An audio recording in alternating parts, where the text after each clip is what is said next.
আসসালামু আলাইকুম রহমতুল্লাহি ওবারাকাতু।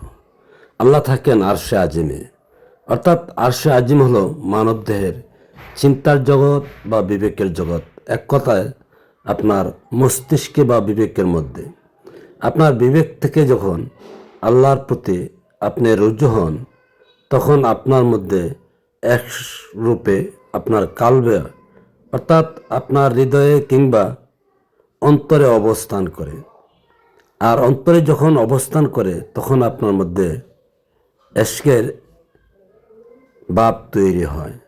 আর সেই এশকের ভাব থেকে আল্লাহ জমে নামেন, অর্থাৎ মানব দেহের নিম্নাঙ্গে, অর্থাৎ বিশেষ করে নারীদের গোপনাঙ্গেই আসেন। তো বলতে পারেন যে এখানে কেন আসেন? কারণ মহান রব মানুষ সৃষ্টি করেছেন প্রেমের জন্যে। আর মানুষকে নিয়ে আল্লাহ নিজে প্রেম করার জন্যে একমাত্র এই রাস্তায় তিনি বেছে নিয়েছেন।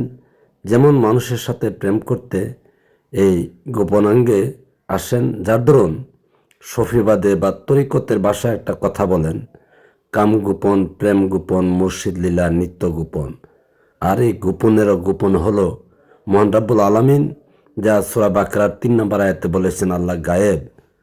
তো এই যে গায়েব আল্লাহ আপনার মধ্যে আসলে আপনার এশ তৈরি হয়, নতুবা মানুষের মধ্যে আল্লাহর এশ বলতে কিছুই থাকতো না।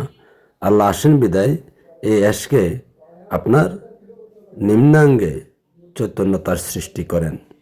চৈতন্যতার সৃষ্টি করে যেমন আল্লাহর সৃষ্টি দ্বারা অব্যাহত রেখেছেন, যেমন আল্লাহ মানুষকে সৃষ্টি করেন বিশেষ করে নারীর এই গর্ভাশয়ে, তার জন্য সূরা জুমার আয়াত নম্বর 6, সূরা ইমরান আয়াত নম্বর 6। এছাড়া আরও বিভিন্ন আয়াত ইঙ্গিত করেছেন যে আল্লাহ নিজ হাতে মানুষ সৃষ্টি করেন। আল্লাহ যখন চান সেভাবে তিনি তারই অবয়ব দিয়ে সৃষ্টি করেন। তো কোথায় করেন? অর্থাৎ মাতৃগর্ভে। তো এই মাতৃগর্ভটা মানুষ আসার দরজা ভিন্ন। এই রাস্তায় মানুষ যাওয়ারও যেমন রাস্তা নেই, আসারও রাস্তা নেই। আর এটাই একমাত্র রাস্তা, যে রাস্তা দিয়ে যাচ্ছেন, আবার এই রাস্তা দিয়ে আমরা পৃথিবীতে এসেছি। তো মহান রাব্বুল আলামিন এখানে আসেন মানুষের সাথে প্রেম লীলা করার জন্য এবং মানুষকে আল্লাহর নৈকট্য নিয়ে আল্লাহ নিজে মানুষের সাথে মহব্বত করে প্রেম বিনিময় করার জন্য। তো সুতরাং এখানে আল্লাহ এসে আজান দেন, আপনি নামাজ আদায় করেন, আল্লাহর আনুগত্য করেন, এবং এখানে আল্লাহ জাকাতও চেয়েছেন, যা বাকারার 3 নম্বর আয়াতে।